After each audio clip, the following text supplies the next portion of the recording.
राजस्थान के उस एकमात्र मंदिर का आपको नाम बताना है जिसका परकोटा एक मुस्लिम शासक या सेनापति के द्वारा निर्मित किया गया। राजस्थान का वो एकमात्र मंदिर जिसका परकोटा एक मुस्लिम शासक के द्वारा बनवाया गया था, वो कौन सा मंदिर है? सारणेश्वर महादेव का मंदिर, सीकर डिस्ट्रिक्ट में जो हर्षनाथ का मंदिर है वो, या सालासर में स्थित हनुमान जी का मंदिर, या इनमें से कोई नहीं? तो इनमें से कोई नहीं, ये ऑप्शन तो इसमें नहीं होगा। और सीकर का हर्षनाथ मंदिर, ये भी इसका आंसर नहीं होगा। दो ही ऑप्शन आपके लिए बचे हैं। इनमें से आपको बताना है कि राजस्थान का वो एकमात्र मंदिर का नाम जिसका परकोटा एक मुस्लिम शासक के द्वारा बनवाया गया। तो देखिए इसका आंसर कौन सा होगा? सारणेश्वर मंदिर। और ये कहाँ पर है? सिरोही डिस्ट्रिक्ट में ये स्थित है। पश्चिमी राजस्थान का सबसे अधिक बाढ़ग्रस्त जिला कौन सा है? पश्चिमी राजस्थान का वो ऐसा कौन सा जिला है जिसमें सबसे ज़्यादा बाढ़ आती है? जोधपुर, सिरोही, बाड़मेर या जैसलमेर? तो देखिए सिरोही इसका आंसर नहीं होगा। इसके अलावा जोधपुर भी इसका आंसर नहीं होगा। बाड़मेर और जैसलमेर में से आपको बताना है कि पश्चिमी राजस्थान का वो जिला कौन सा है जिसमें सबसे ज़्यादा बाढ़ आती है। तो कौन सा जिला है? बाड़मेर क्या होगा? इसका करेक्ट आंसर होगा। कौन सा शहर तलवार निर्माण के लिए प्रसिद्ध है? ये जो आपको चार ऑप्शन दे रखे हैं इनमें से बताना है कि कौन सा शहर तलवार निर्माण के लिए प्रसिद्ध है। सिकंदरा, सिरोही, ब्यावर या अलवर? देखिए अलवर जो जिला आता है ना वो राष्ट्रीय राजधानी क्षेत्र में शामिल होता है, यानी कि दिल्ली के निकट होने के कारण इसको राष्ट्रीय राजधानी क्षेत्र में शामिल करते हैं। ब्यावर की बात करें तो ब्यावर अपनी बसावट के लिए काफ़ी ज़्यादा जाना जाता है, क्योंकि ब्यावर शहर की जो गलियां हैं वो कहीं भी बंद नहीं होती, एक दूसरे वो इस तरीके से कनेक्ट हैं कि कहीं पर भी वो क्लोज नहीं होती हैं। सिरोही जिला और सिकंदरा नाम का स्थान, तो इस क्वेश्चन का आंसर कौन सा होगा? सिरोही। कौन सा शहर तलवार निर्माण के लिए जाना जाता है? तो सिरोही जाना जाता है। सिकंदरा की बात करें तो सिकंदरा में किसका मकबरा बना हुआ है? अकबर का मकबरा बना हुआ है, जिसके कारण सिकंदरा शहर जाना जाता है। तो सिरोही क्या होगा इस क्वेश्चन का? करेक्ट आंसर होगा। लहरिया यानी कि ओढ़ना स्त्रियों द्वारा कौन से माह में ओढ़ा जाता है? लहरिया स्त्रियों के द्वारा कौन से माह में ओढ़ा जाता है? माघ, फाल्गुन, श्रावण या कार्तिक? तो माघ के महीने में नहीं ओढ़ा जाता और कार्तिक के महीने में भी नहीं ओढ़ा जाता। बचे दो, इनमें से कौन सा होगा इसका आंसर? देखिए फाल्गुन के महीने में भी लहरिया नहीं। श्रावण क्या होगा इस क्वेश्चन का? करेक्ट आंसर होगा ऑप्शन थर्ड। राजस्थान का हड़प्पा सभ्यता का प्रसिद्ध स्थल जिसका नाम है कालीबंगा, कालीबंगा कौन से जिले में स्थित है? गंगानगर या हनुमानगढ़, बीकानेर या चूरू? कालीबंगा कौन से जिले में स्थित है? देखिए कालीबंगा क्यों जाना जाता है? आप कहोगे काले रंग की चूड़ियों के कारण, तो बिल्कुल कालीबंगा जो है वो पत्थर से बनी हुई चूड़ियों के लिए कालीबंगा फेमस है। कौन सी नदी के तट के ऊपर है? तो ये घग्गर नदी के तट के ऊपर है। अब आप समझ गए होंगे घग्गर नदी का प्रवाह है बीकानेर और चूरू में नहीं है, इसका मतलब ये दो ऑप्शन तो नहीं होंगे। इन दोनों में से आपको बताना है। इसके अलावा कालीबंगा की खोज की बात करें तो कालीबंगा की खोज हुई थी 1952 में, अमलानंद घोष के द्वारा इसकी खोज की गई थी। इसकी खुदाई के बारे में अगर आपसे पूछा जाए कालीबंगा, तो इसकी खुदाई किसने की थी? बीके थापर और बीबी लाल के द्वारा 1960 से 1969 के मध्य कालीबंगा नाम का जो स्थान है इसकी खुदाई की गई थी। मिट्टी के खिलौने, मवेशियों की हड्डी के अवशेष, बैलगाड़ी और पहिए ये कालीबंगा से प्राप्त हुए हैं। तो कालीबंगा जो प्रसिद्ध स्थल है हड़प्पा सभ्यता का, वो राजस्थान के कौन से जिले में स्थित है? देखिए हनुमानगढ़ क्या होगा इस क्वेश्चन का? करेक्ट आंसर होगा। सीतामाता वन्य जीव अभयारण्य कौन से जिले में स्थित है? देखिए यहाँ पर ये जिला लिखा गया है। सीतामाता वन्य जीव अभयारण्य कौन से जिले में स्थित है? कोटा, सिरोही, बूंदी, प्रतापगढ़? तो देखिए बूंदी में नहीं है और कोटा में नहीं है। सीतामाता वन्य जीव अभयारण्य कहाँ पर है? प्रतापगढ़ इसका आंसर होगा। सिरोही भी नहीं होगा। अब कुछ स्टूडेंट हो सकता है कि सर कहेंगे चित्तौड़गढ़ में है या प्रतापगढ़ में नहीं है। तो देखिए, अगर आपको ऑप्शन में प्रतापगढ़ और चित्तौड़गढ़ दोनों दे रखा हो तो उस स्थिति में आपको क्या करना है, प्रतापगढ़ करना है। अगर आपको चित्तौड़गढ़ नहीं दे रखा, जैसा कि इस क्वेश्चन में नहीं दे रखा, तो आपको प्रतापगढ़ ही करना है। और अगर आपको प्रतापगढ़ नहीं दे रखा, ऑप्शन में चित्तौड़गढ़ दे रखा है और प्रतापगढ़ बिल्कुल दे ही नहीं रखा, तीन ऑप्शन है वो इस तरीके से अलग दे रखे हैं, तब आपको चित्तौड़गढ़ करना है। ठीक है, और मैंने आपको बता दिया अगर आपको दोनों ऑप्शन में दे रखे हो चित्तौड़गढ़ और प्रतापगढ़, तो प्रतापगढ़ ही क्या होगा, इसका आंसर होगा, क्योंकि अधिकांश जो भाग है सीता माता वन्यजीव अभयारण्य का वो प्रतापगढ़ में स्थित है, इसलिए ऑप्शन डी क्या हो जाएगा, इसका आंसर हो जाएगा। राजस्थान की वह नदी जो अपनी शुष्कता के लिए प्रसिद्ध तथा मीणा जाति के लोग इसे गंगा की तरह पवित्र मानते हैं। राजस्थान की वो कौन सी नदी है जिसको मीणा जाति के लोग गंगा की तरह पवित्र मानते हैं? माही नदी, चंबल नदी, सूकड़ी नदी या गोमती नदी? तो देखिए, गोमती नदी इसका आंसर नहीं होगा और माही नदी भी इसका आंसर नहीं होगा। बचे दो ऑप्शन, तो इनमें से इसका आंसर कौन सा होगा?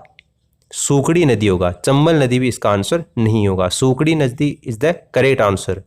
कौन सा क्रांतिकारी राजस्थान का निवासी नहीं था? राजस्थान का निवासी कौन सा नहीं था वो आपको बताना है। तीन है और एक ऐसा जो राजस्थान का निवासी नहीं था। केसरी सिंह बारठ, गोपाल सिंह खरवा, विजय सिंह पथिक या अर्जुन लाल सेठी? तो केसरी सिंह बारठ बिल्कुल थे राजस्थान के निवासी। गोपाल सिंह खरवा ये भी थे और अर्जुन लाल सेठी भी थे। विजय सिंह पथिक ये राजस्थान का निवासी नहीं था, इसलिए ऑप्शन थर्ड क्या हो जाएगा, इसका आंसर हो जाएगा। किसने जैसलमेर में 5 पटवा हवेलियों का निर्माण करवाया था? यह आप सबको पता है पटवा की हवेली कहां पर है, जैसलमेर में। लेकिन इसका निर्माण किसने करवाया था? गुमानमल के द्वारा, जोधमल के द्वारा, बारमल के द्वारा या जयमल? किसने जैसलमेर में 5 पटवा हवेलियों का निर्माण करवाया था? जोधमल ने नहीं करवाया था और जयमल ने भी नहीं करवाया था। इसके अलावा भारमल ने भी नहीं करवाया था। गुमानमल के द्वारा करवाया गया था, इसलिए ऑप्शन फर्स्ट क्या हो जाएगा, इसका आंसर हो जाएगा। मारवाड़ रा परगनारी विगत इसके लेखक कौन है? मारवाड़ रा परगनारी विगत के लेखक कौन है? उद्योतन सूरी, सूर्यमल मिश्रण, नैणसी या जायसी?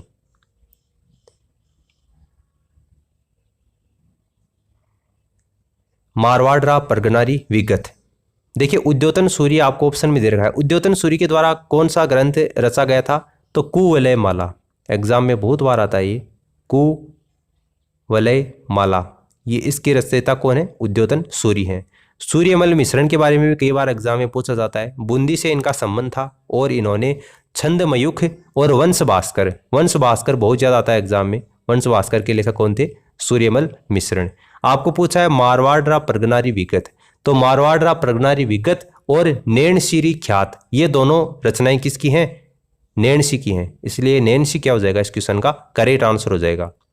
किस स्थान को बांगड़ का जलियांवाला बाग कहा जाता है? बांगड़ का जलियांवाला बाग किस स्थान को कहा जाता है? मानगढ़ को, डाबी को, दूधवा खारा को या गढ़साना?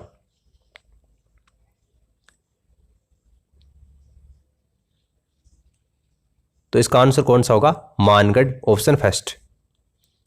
सौभाग्य सागर तालाब कौन से शहर में स्थित है? सौभाग्य सागर तालाब कौन से शहर में है? जोधपुर में, भरतपुर में, दौसा में या जालौर में? तो जालौर में नहीं है और भरतपुर में नहीं है। इन दोनों में से आपको बताना है जोधपुर या दौसा। सौभाग्य सागर तालाब कहां पर स्थित है? तो देखिए, जोधपुर क्या हो जाएगा, इसका करेक्ट आंसर हो जाएगा, ऑप्शन फर्स्ट। राजस्थान में कौन सा जिला अधिकतम मात्रा में इसबगोल पैदा करता है? कौन सा जिला राजस्थान में अधिकतम इसबगोल पैदा करता है? जालोर, सीकर, चूरू, झुंझुनू? सीकर, चूरू, झुंझुनू ये शेखावाटी के जिले आते हैं, यहां पर इसबगोल नहीं होता, तो ये तो बिल्कुल नहीं होगा। जालोर क्या हो जाएगा इस क्वेश्चन का करेक्ट आंसर हो जाएगा। शिक्षा के अधिकार का अधिनियम राजस्थान में कब लागू किया गया? शिक्षा के अधिकार का अधिनियम राजस्थान में कब लागू किया गया था? 1 अप्रैल 2010, 5 अप्रैल 2009 या 10 मई 2010 या 11 मार्च 2011? शिक्षा के अधिकार का अधिनियम राजस्थान में कब लागू हुआ था? देखिए 1 अप्रैल 2010 क्या होगा इसका करेक्ट आंसर होगा। राजस्थान में डबोक एयरपोर्ट कहाँ पर स्थित है? राजस्थान में डबोक एयरपोर्ट कहाँ पर स्थित है? कोटा, हनुमानगढ़, गंगानगर या उदयपुर? तो कोटा में नहीं है और गंगानगर में नहीं है। राजस्थान में डबोक एयरपोर्ट कहाँ पर स्थित है? हनुमानगढ़ में भी नहीं है। उदयपुर क्या हो जाएगा इस क्वेश्चन का करेक्ट आंसर होगा। राजस्थान का कश्मीर किसे कहा जाता है? राजस्थान का कश्मीर किसे कहा जाता है? झालावाड़, सिरोही, उदयपुर या राजसमंद? राजस्थान का कश्मीर, देखिए झालावाड़ नहीं होगा और राजसमंद नहीं होगा, इसके अलावा सिरोही भी नहीं होगा। उदयपुर क्या हो जाएगा इसका करेक्ट आंसर हो जाएगा। राजस्थान का कश्मीर किसको कहा जाता है? उदयपुर को कहा जाता है। राष्ट्रीय ऊंट अनुसंधान केंद्र कहाँ पर स्थित है? राष्ट्रीय ऊंट अनुसंधान केंद्र कहाँ पर स्थित है? अलवर में, तबीजी, अजमेर में, कोटा में, जोहड़बीड़, बीकानेर में? राष्ट्रीय ऊंट अनुसंधान केंद्र अलवर में नहीं है, कोटा में नहीं है, कहाँ पर है? जोहड़बीड़, बीकानेर के अंतर्गत स्थित है, इसलिए ऑप्शन डी इसका आंसर हो जाएगा। 2011 की जनगणना के अनुसार आपको बताना है कि राजस्थान की जनसंख्या कितनी है। 2011 की जनगणना के अनुसार राजस्थान की जनसंख्या कितनी है? तो कितनी है? 6,85,00,000, 6.85 करोड़ क्या हो जाएगा इसका आंसर हो जाएगा। बैंक ऑफ राजस्थान का विलय किस बैंक में किया गया? बैंक ऑफ राजस्थान का विलय कौन से बैंक में किया गया? PNB bank, ICICI bank, SBBJ bank या Axis bank? Bank of Rajasthan, तो इसका विलय कौन से बैंक में हुआ था? आईसीआईसीआई बैंक में हुआ था। ऑप्शन सेकंड क्या हो जाएगा इसका आंसर हो जाएगा। शुष्क वन अनुसंधान संस्थान यानी कि आफरी यह कहां पर स्थित है? शुष्क वन अनुसंधान संस्थान कहां पर स्थित है? बीकानेर, जोधपुर, चूरू, जैसलमेर? तो कहां पर है ये? जोधपुर क्या होगा इसका करेक्ट आंसर होगा। तो उम्मीद है आपको इस वीडियो से काफ़ी कुछ जानने को मिला होगा। इस वीडियो में जितने भी फैक्ट्स कवर होते हैं आपके एग्जाम के दृष्टिकोण से वो अपन ने सारे कवर कर लिए हैं। एंड इस वीडियो में फिलहाल इतना ही। Thanks for listening as always. God bless you all.